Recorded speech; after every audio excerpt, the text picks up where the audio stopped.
Hello friends, कैसे हैं आप सब। उम्मीद करता हूं आप सब अच्छे होंगे। फ्रेंड्स, आज के वीडियो में हम लोग पढ़ने वाले हैं कि सशक्तिकरण किसे कहते हैं। ठीक है, सशक्तिकरण का अर्थ, सशक्तिकरण की परिभाषा और सशक्तिकरण की विशेषताओं के बारे में आज के वीडियो में हम लोग पढ़ने वाले हैं। वीडियो बहुत ही इंफॉर्मेटिव होने वाला है, लास्ट तक जरूर देखिएगा, आपको अच्छे से समझ में आ जाएगा कि सशक्तिकरण किसे कहते हैं। ठीक है, चलिए शुरू करते हैं। सबसे पहले सशक्तिकरण का क्या अर्थ होता है इसको जानते हैं। देखिए, सशक्तिकरण जो शब्द है उसमें एक शब्द है जिसे शक्ति कहा जाता है।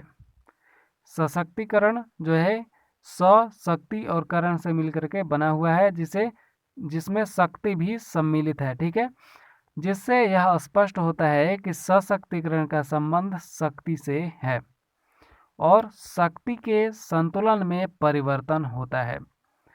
शक्ति का संबंध जो है प्रायः हमारी जो योग्यताएं, क्षमताएं, पदों से होता है।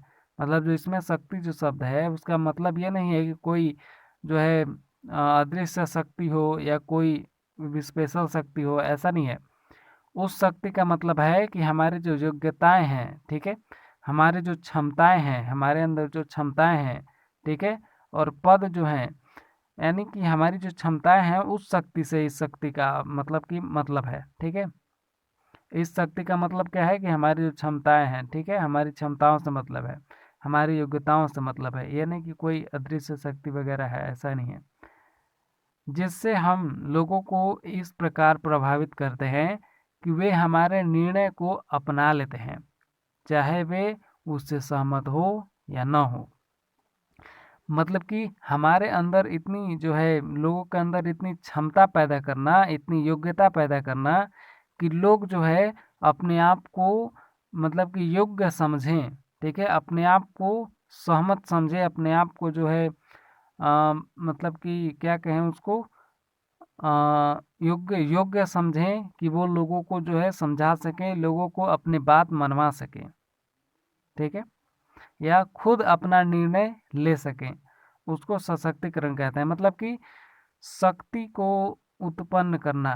ठीक है, एक तरह से आप समझ सकते हैं कि लोगों में विश्वास उत्पन्न करना, लोगों में क्षमताएं उत्पन्न करना, उसी को सशक्तिकरण कहते हैं।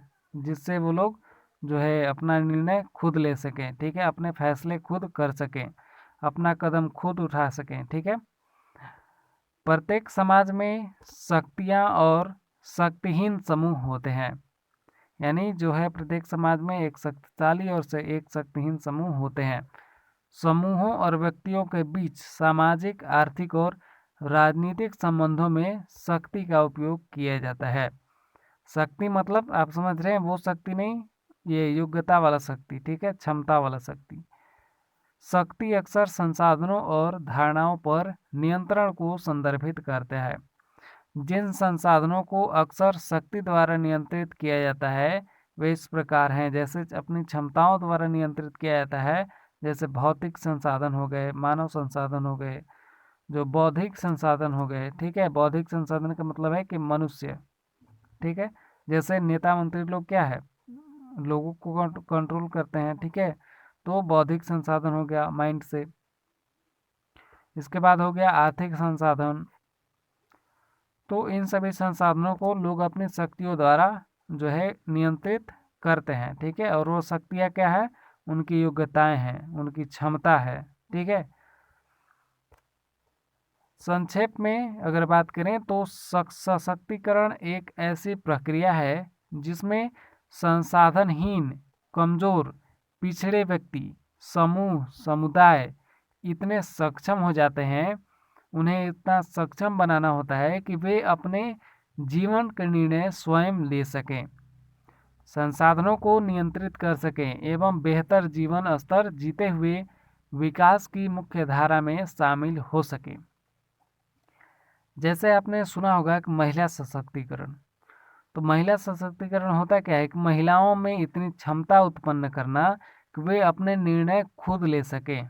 ठीक है, उन्हें आज़ादी दी जाए, उनके जो है वे अपना निर्णय खुद ले सके, वो जो चाहते हैं वो कर सकें। ठीक है, मतलब उनको दबाया ना जाए। ठीक है, तो उनमें इतनी क्षमता उत्पन्न करना कि वे अपना निर्णय खुद ले सकें, अपनी सुरक्षा खुद कर सकें, ठीक है। उसको कहते हैं महिला सशक्तिकरण। समझ गए होंगे अब।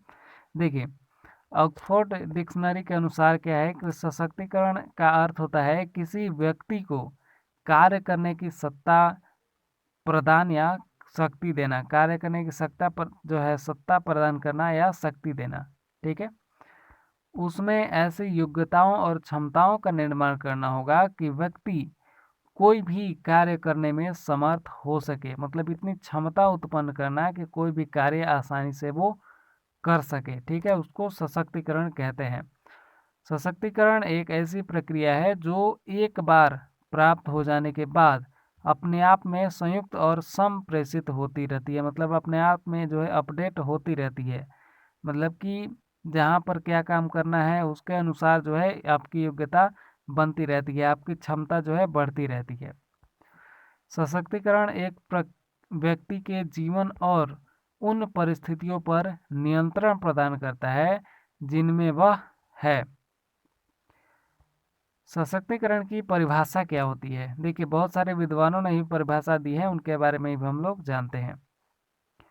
देखिए, सबसे पहले बैली एक जो है विद्वान है, ठीक है, उन्होंने परिभाषा दी है कि हम अपनी परियोजनाओं और कार्यक्रमों में सशक्तिकरण को कैसे परिभाषित करते हैं।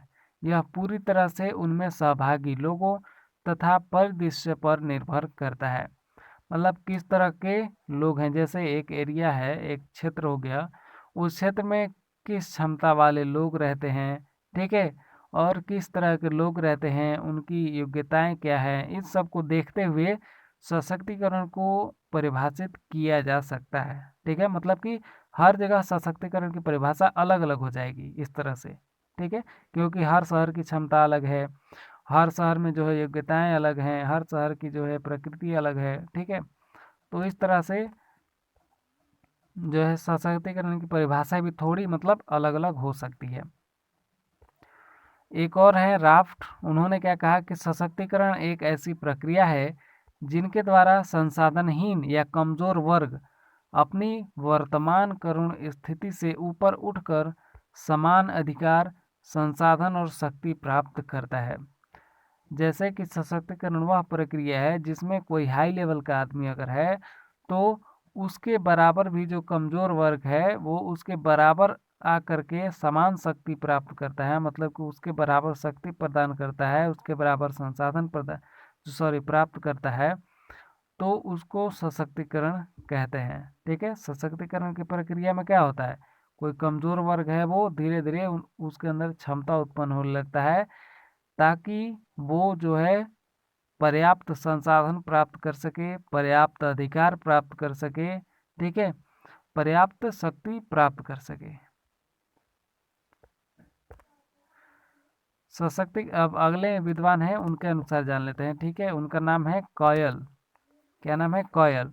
तो इनके अनुसार सशक्तिकरण एक बहुआयामी सामाजिक प्रक्रिया है जो व्यक्तियों को अपने जीवन पर नियंत्रण करने में मदद करती है।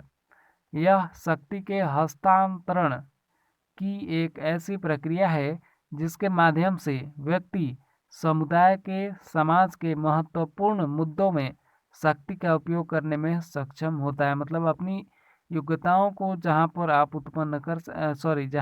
उपयोग कर सकते हैं उसको सशक्तिकरण कहते हैं, ठीक है। मतलब कि सशक्तिकरण में आप अपनी योग्यताओं का पूरा पूरा उपयोग करें, ठीक है, सशक्तिकरण का यही मतलब है।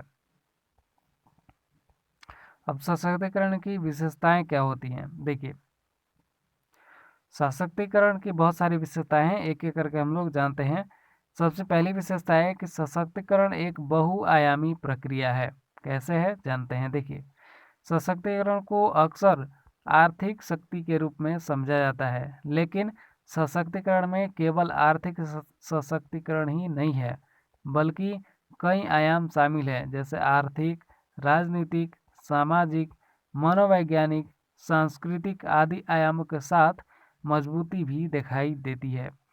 मतलब जो है सशक्तिकरण का मतलब केवल एक मतलब नहीं है कि आर्थिक रूप से जो है अच्छे हो जाए, ठीक है, आर्थिक रूप से सुधार हो, ऐसा नहीं है। जो सशक्तिकरण राजनीति में भी हो सकता है, सामाजिक में भी हो सकता है, यानी समाज में भी हो सकता है, मनोवैज्ञानिक तरीके से भी हो सकता है और सांस्कृतिक में भी हो सकता है। ठीक है, हर क्षेत्र में अब लगभग आपको सशक्तिकरण देखने को मिल जाएगा। ठीक है, अगला है संसाधनों की पहुंच और उपयोग। व्यक्तियों, समूहों, समुदायों को अपने विकास के लिए उपलब्ध संसाधनों तक पहुंचने और उनका उपभोग करने में पर्याप्त रूप से सक्षम होना चाहिए। ये सशक्तिकरण की विशेषताएं हैं। अगली विशेषता है निर्णय और नियंत्रण। सशक्तिकरण की प्रक्रिया पूरी तरह से व्यक्ति, समूह, समुदाय के सुदृढ़ीकरण या क्षमता वृद्धि पर आधारित है, ताकि वे अपने निर्णय स्वयं ले सकें और अपने जीवन को नियंत्रित करके बेहतर जीवन स्तर प्राप्त कर सकें। सशक्तिकरण की एक विशेषता है कि इसमें जो है लोग खुद अपना निर्णय लेते हैं। ठीक है, खुद अपने जीवन स्तर को बेहतर बनाने के लिए अपना खुद निर्णय लेते हैं। ठीक है, क्या मतलब पर्याप्त संसाधन के लिए, पर्याप्त जो है योग्यता के लिए, क्षमता के लिए। अगली विशेषता है विकल्पों की उपलब्धता।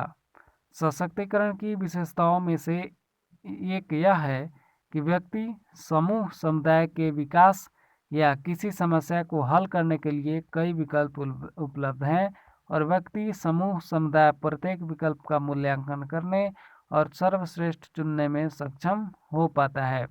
मतलब कि अगर जो है किसी समाज के विकास के लिए क्या उचित है, ठीक है, किसी समाज के विकास के लिए बहुत सारे विकल्प हैं, लेकिन कौन सा विकल्प सही है, ठीक है, कौन सा विकल्प सही है, कौन सा विकल्प उचित है, किस विकल्प से ज़्यादा विकास होगा, इन सभी को जो है, इन सभी को क्या है, इन सभी निर्णय को लेना, ठीक है, इन सभी का निर्णय लेना जो है सशक्तिकरण के अंतर्गत आता है। ठीक है, मतलब कि सशक्तिकरण से ही संभव है।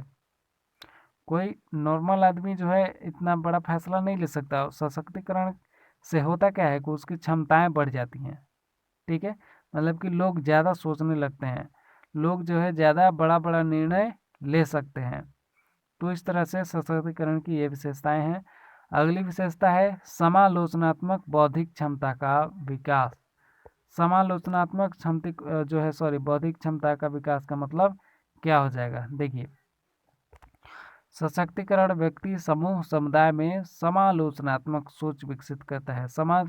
मतलब कि समालोचनात्मक सोच का मतलब क्या होता है कि जैसे समाज के बारे में सोचना, ठीक है, कई लोगों के बारे में सोचना, मतलब कि अपने से दूसरे के बारे में सोचना। व्यक्ति, समूह, समुदाय अपनी परिस्थितियों, समस्याओं, मुद्दों, संस्थाओं, शक्ति, कार्यक्रमों आदि की समालोचनात्मक व्याख्या करने, निर्णय लेने लगते हैं। यानी देखिए, समालोचनात्मक मतलब बौद्धिक क्षमता का मतलब क्या हुआ कि लोग जो है समाज के बारे में सोचने लगे। ठीक है, उन मतलब कि ऐसी क्षमता उत्पन्न करना है कि लोग समाज के बारे में सोचने लगे। ठीक है, और दूसरे समूह के बारे में सोचने लगे, समुदाय के बारे में सोचने लगे, अपनी परिस्थिति के अनुसार सोचने लगे। ठीक है, कि हमें क्या करना चाहिए, आगे किस तरह से हमारा विकास होगा। समस्याएं अगर आ गई तो उसके बारे में, उसके निराकरण के बारे में सोचने लगे। ठीक है, कई सारे मुद्दे हो गए तो उसके बारे में सोचने लगे। तो इस तरह से सशक्तिकरण की विशेषताएं हैं कि ये मतलब कि समालोचनात्मक बौद्धिक क्षमता बढ़ा देता है। ठीक है, मतलब कि हर तरह से सोचने की क्षमता बढ़ा देता है सशक्तिकरण। अगली विशेषता है आत्मनिश्चय और आत्मविश्वास। देखिए, सशक्तिकरण की प्रक्रिया व्यक्ति, समूह, समुदाय के आत्मविश्वास और दृढ़ता को बढ़ाती है, ताकि वे अपने अधिकारों, हितों को समझ सकें और अपना विकास कर सकें।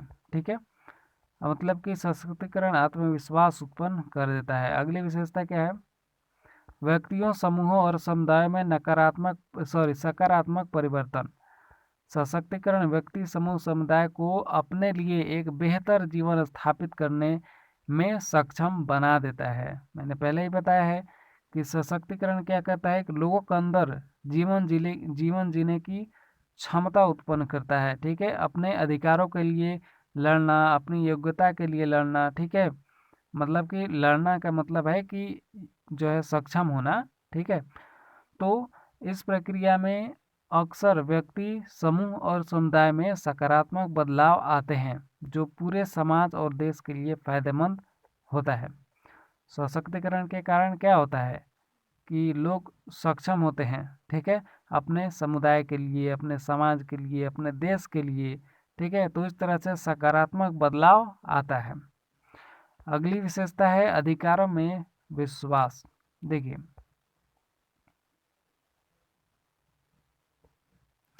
व्यक्ति समूह समुदाय अपने मानवाधिकारों और अन्य अधिकारों को जानने और समझने लगते हैं।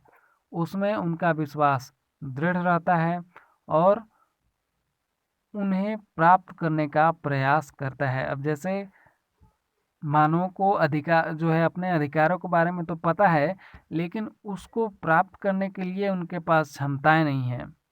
ठीक है, क्षमताएं नहीं है तो सशक्तिकरण क्या करता है, उनमें क्षमता उत्पन्न करता है कि वे अपने अधिकार को प्राप्त कर सकें। ठीक है, उन्हें अपने अधिकार पर विश्वास हो, उन्हें खुद पर विश्वास हो कि वो अपने अधिकार प्राप्त कर सकते हैं। ये थी जो है सशक्तिकरण की विशेषताएं। तो उम्मीद है आपको अच्छे से समझ में आया होगा। कोई अगर कन्फ्यूज़न है, कोई प्रश्न है, तो आप कमेंट कर सकते हैं। वहाँ पर आपका जो है आपको अच्छे तरीके से बताया जाएगा दूसरे वीडियो के माध्यम से। तो मिलते हैं हम अगले वीडियो में नए टॉपिक के साथ। वीडियो अगर अच्छा लगा हो तो लाइक ज़रूर कीजिएगा। धन्यवाद।